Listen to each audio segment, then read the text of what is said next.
by its very definition, means that we're aligning our passions, our intense emotions, with someone else. In particular, we looked at last week, in particular, it's when I have a deep emotional desire to alleviate the suffering of someone else. So that means I have to connect with their suffering. When I was in college, there was a guy on my floor named Jeff Coyle. I remembered him because just the summer before I went to college, there was a commercial on TV with Tiger Woods bouncing a golf ball on a wedge. And then he would pop the golf ball up and whack it. And I thought it was pretty amazing. Well, Jeff Coyle could do that. In fact, the first time I met him, he was standing in front of his dorm room door, and he was bouncing a golf ball on a wedge like that. And I was just amazed. I thought the kid was pretty incredible, not just because he had an awesome first name, but because I thought it was really neat. And it wasn't too long, though, that he started playing hockey, and the hockey team at Wheaton College that year got in a car accident, and Jeff died. So my freshman year, a guy on my floor dies. And it shook up not just the whole campus, but especially our floor and especially my class. 4 years later, when the senior class, my class, donated a gift to the school, we gave a porch that was the Jeff Coyle Memorial Outdoor Eating Area porch. I don't remember what they called it, but it was it's a plaque there in honor of him. And I remember going to his funeral. We drove in chartered buses for 3-4 hours, however long it took us to get to his hometown. And I remember seeing his mom, and seeing her crying, seeing the look on her face. And I had such a deep desire to try to do something for her. And I thought about all kinds of things. What could I do, you know? Do you walk up to her and say, "Hi, I have the same name as your son," if that helps? No. I thought, well, you know, if Jesus were here, he'd just walk up to that casket and say, "Stand up, boy." But no, I couldn't do that. And so I did nothing. I couldn't do anything. The compassion in me hurt so much that I had a choice to make. See, compassion is like a fork in the road. When the compassion comes upon you, the fork in the road is there, and you have to choose. Do I act upon it or don't I? Your one option is to act upon the compassion. Quite often, it's very hard to find out the thing that you can do to act upon the compassion.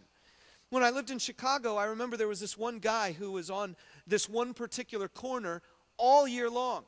I don't know his name. I never met him. But I could identify him anywhere in the world now because he had such a distinctive face.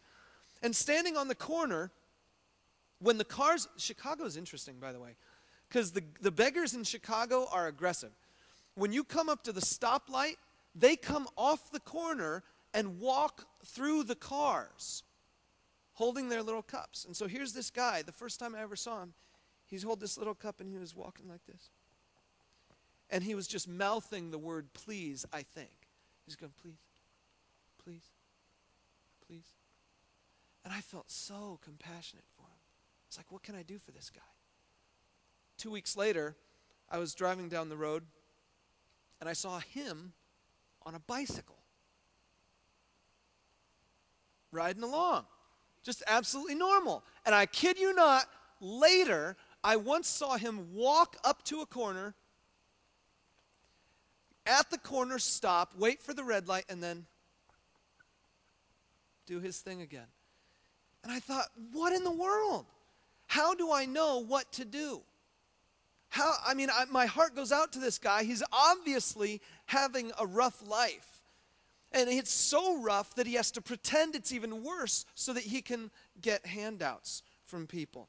And it just hurt me to know that there was nothing that I knew about doing that I could do for this person. And so the other option when it comes to this fork in the road is to do nothing. And doing nothing is actively acting against the compassion. It's suppressing the compassion. It's pushing the compassion down. It's saying, I'm not going to pay attention to this feeling anymore. So I could justify that guy by saying he's not really disabled. He's not really as bad off as he thinks he is or as he acts like he is. And so I could write him off and ignore him. I acted against my compassion. Or when I was there at the funeral with Jeff Coyle's mom, and I chose to just simply do nothing, I was acting against my compassion. Because the compassion drives us. It presses us. It pushes us through pain to take some action. Maybe it will help us to realize that God himself has been through this same fork-in-the-road experience. We don't think a lot about God and his plans before he ever created the world. But God's been around forever. I mean, he's eternal. So let's just go with this a little bit. Kind of join me on an investigative, imaginary journey through what must have happened before God created everything. So God was going to plan to create the world. And he says to himself, I'm going to make the world and I'm going to make people. And I'm going to make people so they can love me. And I'm going to make people so that they can choose things and do amazing things and have creativity. And so that they can love each other. And the only way to allow this love thing to happen is to give these people freedom. And as he's drawing out his plan, he's God, and he can see into the future. And so he looks down into history, and he sees that humans will regularly use their freedom to reject him and to do their own thing. In fact, the very first human beings he's going to create, he knows that they are going to reject him. And so he has two choices. He can either act against his compassion, change his plans, remove the freedom of choice, remove the opportunity of love, or maybe even just not create anything at all because he's God. He's happy by himself anyway. So, I mean, why bother with the creating? You know, maybe he could have acted against his compassion. But listen, God chose to create a world in which he knew his heart would be broken. See, that's our two options.